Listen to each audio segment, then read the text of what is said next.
That's my weird take on Top Gun Maverick being a lasagna. Press A to play. Boom. Celeste time. Boom. The art in this game is so beautiful. Yeah. I was just thinking, they did a great job with the lighting on this drawing. They did. Right? Like a really good job with the lighting. They really did. Oh, and just in case you were wondering what Matt does.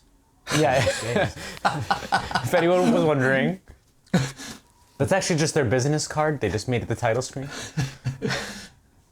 This isn't a... How do I contact you? This just states you make games. Like, Exactly. Just shout to the winds. where do I reach you? Matt! And then there you go. Oh, this game features autosaving, Freek. Don't damn. turn it off, okay? They went all out on this one. They really did. Save no expense. They're syncing the data. Okay, the data has been sunk. All of it. All of the data. There is that a no new more game? remaining data. It has all been sunk. Was that a new game or a continue? It's a new I game, hit right? new game, yep. Okay. This is it, Madeline. This is it. Madeline. Just breathe. I'm already doing that. Did I win? Yes. Nice. Why So, am I this was nervous? fun. Well, I just got fired. And I feel personally attacked. I mean, yeah, I am nervous, but I mean... Oh. It's so pretty. oh god, I know that. Does it feel different? Okay. Oh, I can't. Okay, it's fine. I'll have the dash in a second. Oh wow, is this a Metroidvania game? Callie, you're kind of embarrassing us. Come on. I'm sorry. I'll get there. Ish. So it's not so much about exploring as it is about making it past the challenge. Yeah, it's a pretty linear experience. All It's more like a speed running game, except I'm not a speed runner.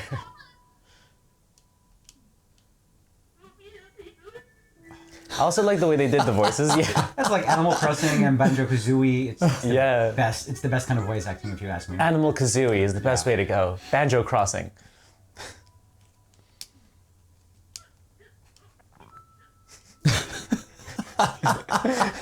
When they laugh so hard, the laugh becomes physical. That's how you know. Oh my god, I love this game already. Yeah.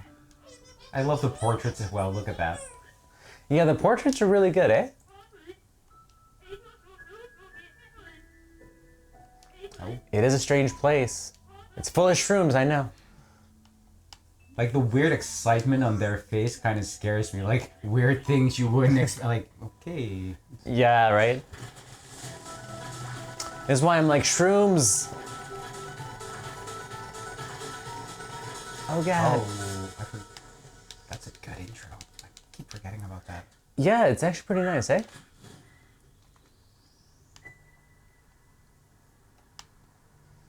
Birds get it done. It's like a little tutorial. I can do this. Aww. A loving message from your friends at Matt Makes Video Games.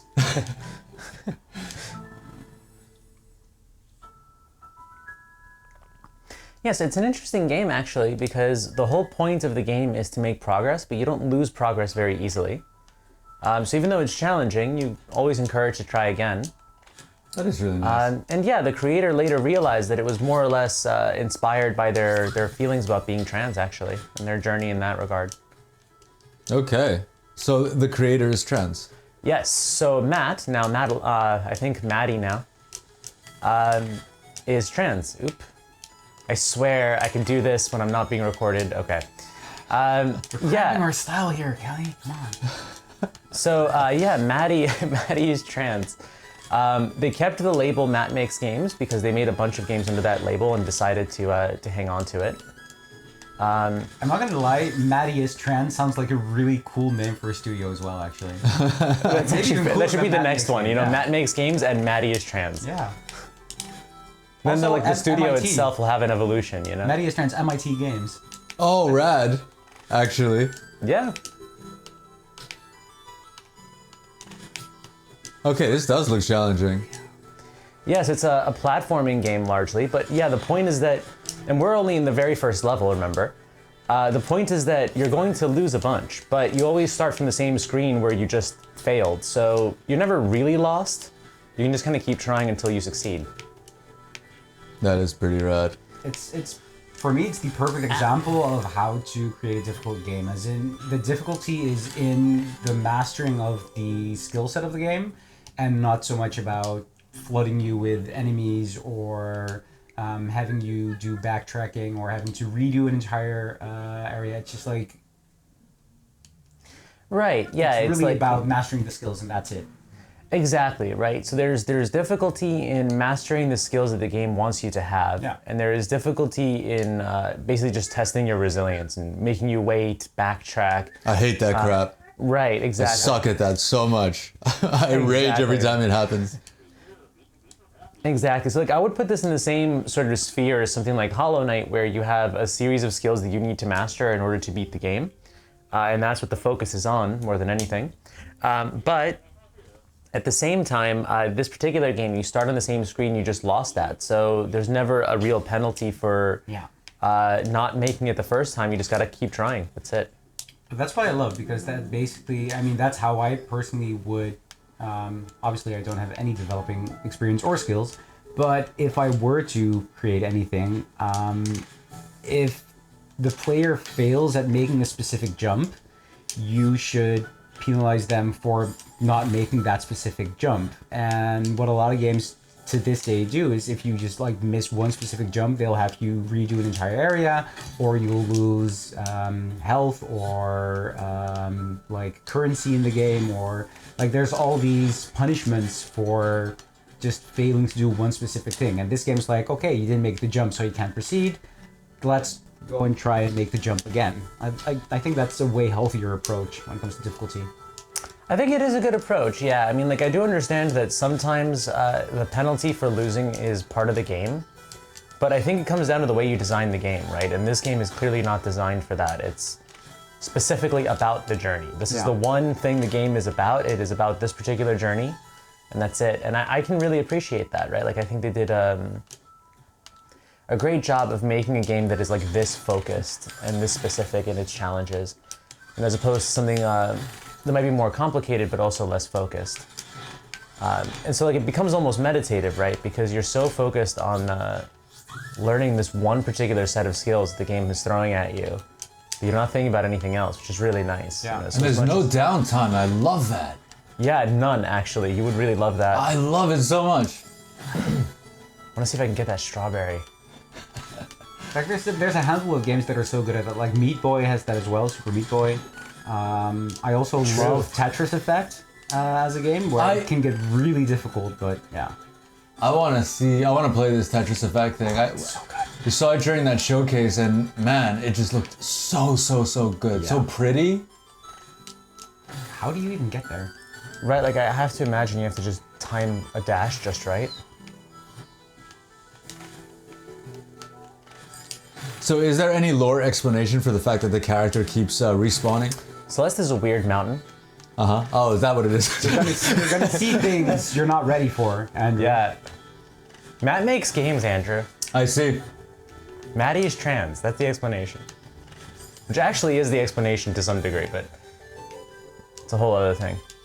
So is it that like Maddie was trying things again and again? Kind of, yeah. So basically, this game was originally made before Maddie like fully accepted she was trans. And so looking back at it later on, she realized that it was more or less about the journey of realizing that, accepting that, understanding what that meant, which is obviously pretty challenging. And this is why she wanted to make a game that encourages you to keep trying even when you fail. It doesn't set you back whenever you fail, because that's what the journey feels like, right? It's always difficult. You have to keep trying things over and over again. There's something really satisfying being able to try immediately after you've failed, you know? Yeah, I agree with this 100%. I mean, for me, it's just so easy to just be way more on board with a game like this than like the Souls games. I also just love the entire vibe surrounding it. Like, this is a tough as nails game that starts with the line, "You can do this." Yeah. Whereas like the Souls games at this point have been, especially by the fan community, to be fair, have been more and more defined by, you know, the get good stuff. Yeah. Yeah. I'm like, I like the positive reinforcement approach way better personally. It's not that one is better than the other, but it's way more suited to me. I definitely understand what you're saying. Yeah, it's true. I don't love the get good stuff either, but like I feel like that in itself misses the point of the Souls games, but that's a whole other conversation. Because I feel like the point is that the challenge can be beaten by anyone, right? I mean, you can talk about having specific level caps and stuff like that. Oh, right, there's a platform there. Okay. You can talk about having specific level caps and stuff like that for challenged players or players who want to challenge. But the truth is the game is made the way it is because Souls, like this game, should be beatable by anyone. That was the director's intention. And I think gamers just have this very toxic attitude about Everything? yeah, fair, yeah, everything. And it's like this is the one thing they take pride in. So they're like, no, I'm not going to share it. They gatekeep the crap out of it. But the truth is the director wanted that game to be beatable by literally everyone. Yeah. And that's why you can level up infinitely and make the game easier for yourself as often as you need to. Oh, sorry, I didn't pause at the memorial. It says dedicated to the people who perished on the climb. And again, I don't know if this was intentional because Maddie didn't realize this game was about their trans journey until much later. But when I saw that, I actually stopped for a second the first time because I thought that it was a reference to the trans women who didn't make it. Or at least that's where it hit me. And that hit pretty close to home.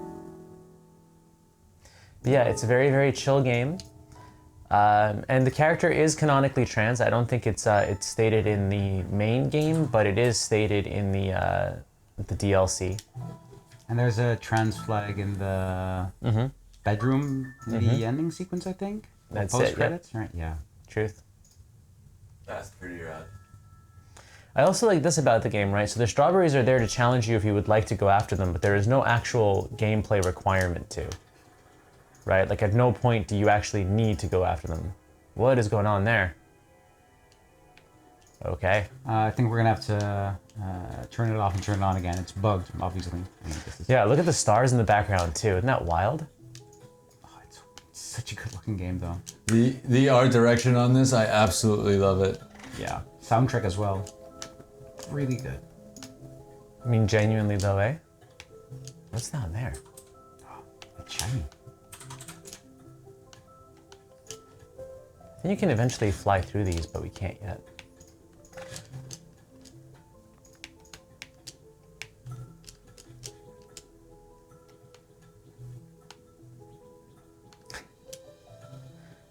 I love the noises they make. You hear the sound? Like they have this really pretty soundscape in this game. Oop. Good sound design makes for such a big difference though when it comes to gaming. Like It 1000% does, eh? the way jumps feel, the way punches hit, for example, the way interacting with objects feels like it's such a huge element actually of good game design. It really is, right? Good game feel is everything in a lot of ways. Yeah. Right? Like feeling like objects actually have weight or mass comes from the sound and the animation more than anything. I mean, just imagine, like, even in movies, when you have punches not making, like, a decent impact sound, it can actually turn an entire decently choreographed fighting scene into something that just underwhelms. And that's passive entertainment. Like, when it's a game and you're supposed to get immersed into the combat, you really need that stuff to work. And the same thing goes for, like, platforming and landing on actual platforms or turning switches and all that stuff. Absolutely, right? Think about, like, I don't think the Mega Man games would have been the same if they didn't feel the way they did, right? So, I mean, like, the actual game feel is fantastic. That's also like little flourishes, like the victory theme in Final Fantasy. Like, yeah, you're grinding, yeah, you've got all these random battles, and yeah, it's repetitive like crazy, but every single time you do win one of those battles, you have that iconic victory theme, and it just feels good. It's very true, eh? So, yeah, no, I definitely think that, especially because the music design can also help sell an entire concept, right? If you listen to the theme we're hearing now, that theme alone would give you a sense of mystery, even if nothing was actually happening on the screen that was different from before. You would be looking for the thing that's different now because you can hear that theme. Oh. Secret strawberry. Yep, I was trying to go for it the entire time, and I'm just not very good at this game, but... The secret strawberry. She says while rocking this game, but okay. Yeah. I'm not rocking anything, but all right.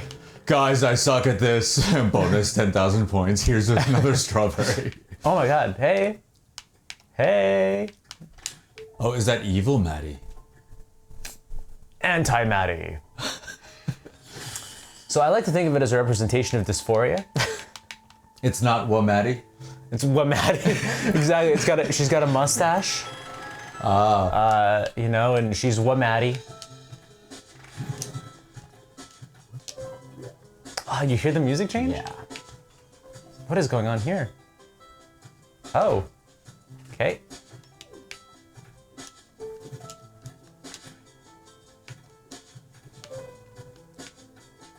Oh, wow. That's a very, very cool way to do that. Okay, that's just hot. That's just, You know what I mean? Right? this is weirdly arousing to me. Like, look at that's good stuff. It's really satisfying, eh? It's so pretty. What am I supposed to do with those? Yeah, this is awakening stuff in me. Freek is having a moment. Guys, it turns out I'm glitter sexual. There's something about glitters. It's just those RGB lights. I mean, listen, you don't gotta tell me about Oh, RGB God, lights, you know? We pro RGB plus up in here. Interesting.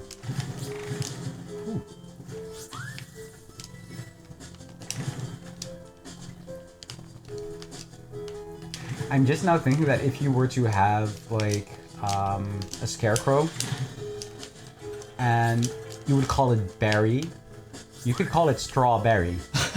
That would be a good name for a scarecrow. That would be an amazing name for a scarecrow. I have no need for a scarecrow, seeing how I live in an apartment. on I the think third you do floor, have a need but for a scarecrow, Frank. Yeah, actually. I think you might be wrong about that. I want You my may be the only strawberry. person in the city I know who has a definite need for a scarecrow. Scarecrow named Barry. That's right, strawberry, Strawberry. as opposed to regular flavor berry. Gotta go for the strawberry.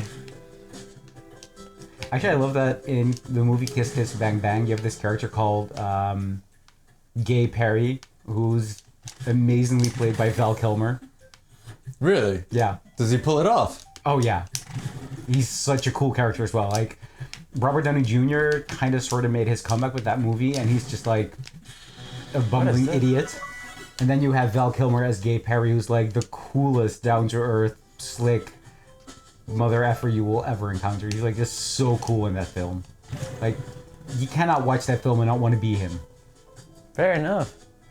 Whatever happened to Val Kilmer? He had a pretty horrifying battle with cancer the last couple of years. Oh, really? Which has led to his voice pretty much like virtually disappearing. Is that why he's the In way Top Gun he is in Maverick. Top Gun? Yeah. Yeah. That's actually his. At this point, he can. It takes I think he has to spend a lot of energy just to get a couple of words out, and they're not going to sound anything like the Val Kilmer you know. And I like that instead of dubbing him or anything, they actually went with it for the new movie. Yeah, of course, you know. Yeah. I still haven't seen that Top Gun. Is it as awesome as it? It's like It's certainly Top Gun. it's my comparison was to specific Italian dishes. Specific Italian dishes. Okay. So here's the thing. Okay. Of course it's a food analogy because of course it is. So Top Gun Maverick to me is like if you go to Italy, like you go to Emilia Romagna, like the most meaty of all provinces, and you go to this cutesy little place somewhere by the road, and they serve you a traditional lasagna. Okay. There's nothing innovative about it. There's no unique cool gimmicks. It doesn't say anything about food or good food. There's no statement. There's no depth to it. And you know what? The guy who served you the lasagna might not be the most inclusive or cool guy, and he might have voted for like Meloni right now, or yeah. So of course, sure, all of that is in there, but this lasagna was made by someone who just loves fucking lasagna. Like lasagna, not Right. the act of having sex with lasagna, just to make that clear. So about this whole no dirty things. Yeah. So yeah.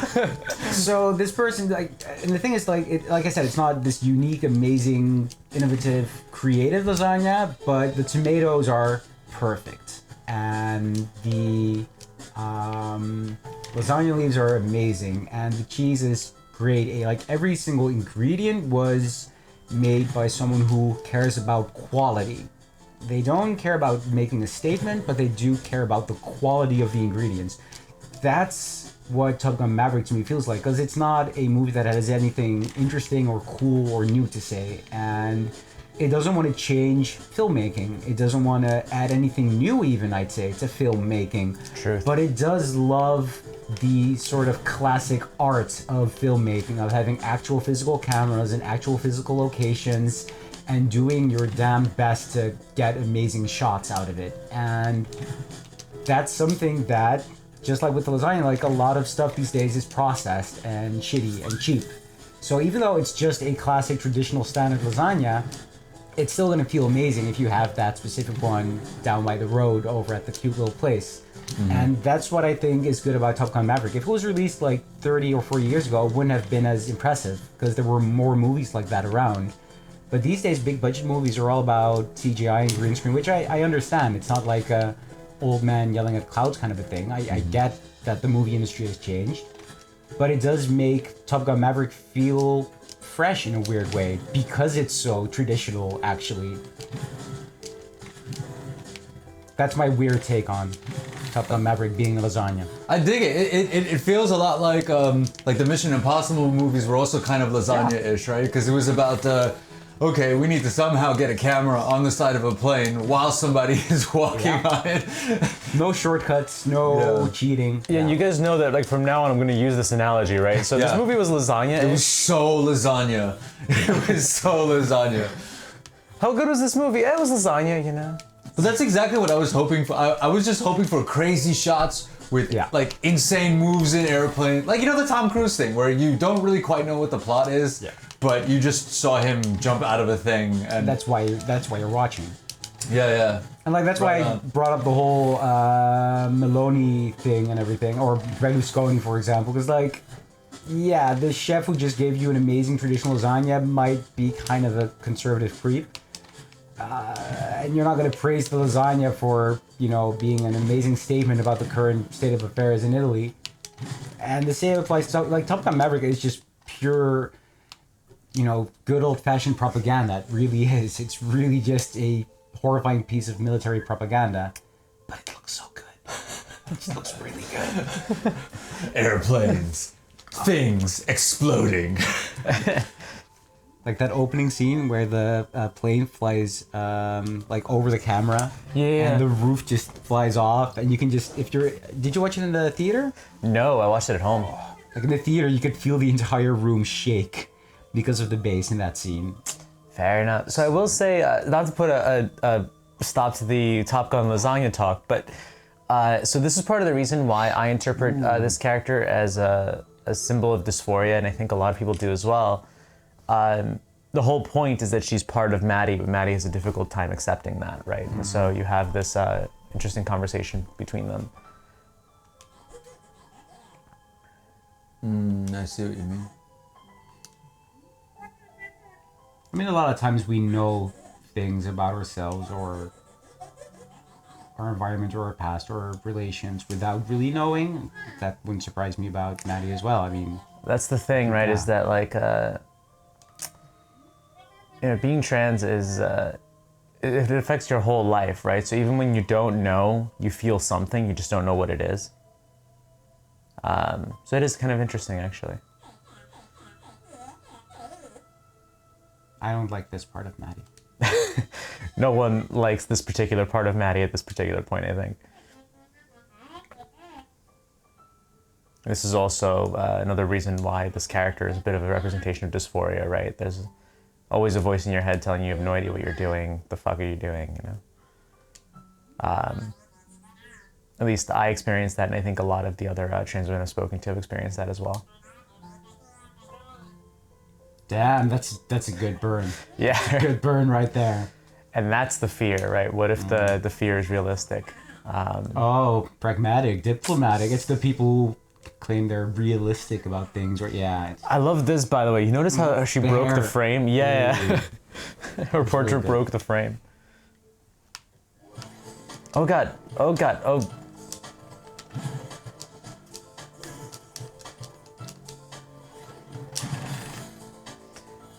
Oh, now I get it. If you you actually also explode if you travel through those blocks into a wall. Yeah, you can't whack into a wall. Yeah. There's nowhere for you to go. You're screwed. It's just the momentum that kills you, basically. Yeah. Yeah. I don't know what happens if she catches you. I've just never wanted to find out. I think she's trying to. Oh, okay, that happens. Yeah. I was gonna say I think she's trying to help you, but I guess I was wrong. I mean, help you in a sense, right? So if she really is a representation of dysphoria, then she's trying to do what she thinks is realistic, right? Yeah. At the end of the day, there's always a part of you that's like, what the fuck are you doing? You're gonna blow up your entire life, you know, why? This isn't gonna work, you know? So yeah, I think in a way that's like that part of you catching up, right? The dysphoria is coming. Oh god. Oh, that's an interesting new mechanic. Yeah, this is heart-pounding to a degree, eh? It looks intense as hell to me. I'm just glad I don't have the controller in my hands right now. I'm with Freek. Yeah.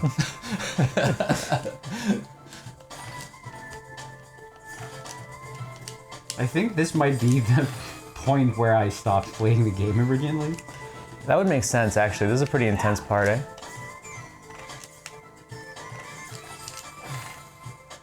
Man. We'll figure it out. We'll figure it out. Remember, Maddie promised it's always possible. Just gotta keep trying. We can do this. I have a lot of faith in you, Cal. Right in the spikes. All right. Sorry, we got this. I love that every screen is a little puzzle.